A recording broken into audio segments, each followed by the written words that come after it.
All right, y'all.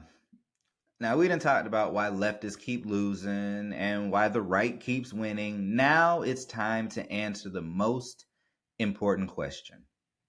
How do we actually win? The good news? We already have everything we need. The bad news? We keep on using it the wrong way. See, this isn't about hope or theory. This is about a blueprint, a real strategy to build power, win fights, and make lasting change. Welcome to episode 3 of Why Leftists Keep Losing and How We Can Start Winning. Today, we're laying out the leftist game plan for victory. So let's get to work. Control the message, own the narrative. The right wins because they control the story. We lose because we try to explain instead of inspire. Here's how we fix that. Simplicity wins. Tax the rich works better than a 5-minute policy lecture. Emotion moves people.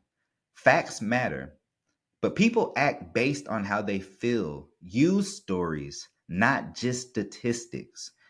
We need our own media.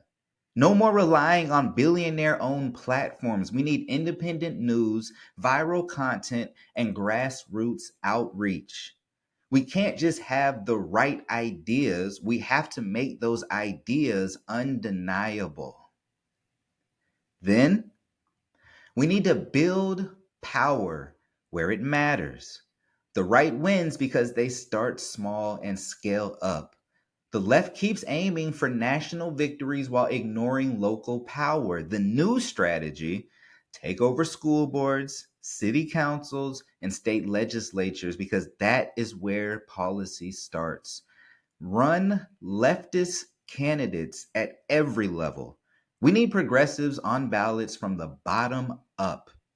And invest in grassroots organizing. Mobilize communities before the election season because power isn't built in November. It is built every day.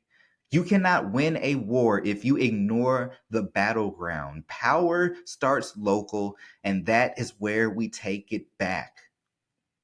But we need stuff. We need economic self-sufficiency and community infrastructure. The government isn't coming to save us. We have got to save ourselves. How? By creating systems that make us independent from corporate and state control. Worker-owned businesses and co-ops. Why beg for fair wages when we can own the means of production? Food sovereignty, community gardens, co-ops, and local supply chains to fight food deserts and price gouging.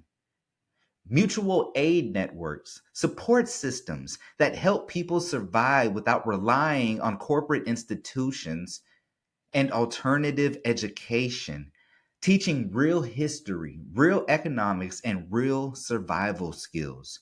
The right sells rugged individualism, but relies on billionaires and the state.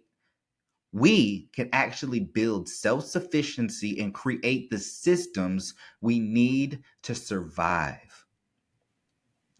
But there's something else that we need. We need strategic discipline and coalition building. Leftists don't have to agree on everything, but we have got to stop fighting each other and start fighting the real enemy. You got to know your lane. Not everybody is a theorist, an organizer, or a speaker. Find what you are best at and commit to it. It is coalition over competition. We need to connect labor unions, activists, teachers, organizers, and voters. And we have to start focusing on long-term goals. The right planned for decades to overturn Roe v. Wade. What is our 10-year strategy? And you and me and all of us have got to start being relentless. The right never stops pushing, never stops fighting, and neither should we. Discipline, unity, and long term strategy, that is how we win. See, we already have the knowledge. Hell, we already have the people. What we need is the strategy and the discipline to execute it. And this is how we win. Control the message, build power locally and scale up, create economic self sufficiency, and move with discipline within a coalition. You see, the right didn't gain power overnight, they played the long game. And now it's our turn. I told y'all, this isn't just a podcast, this is a battle plan. So I need you to subscribe. I need you to share this. I need you to spread the truth. Because if you don't make these changes, we will keep losing. And this is why leftists keep losing and how we can start winning. Now let's go make it happen.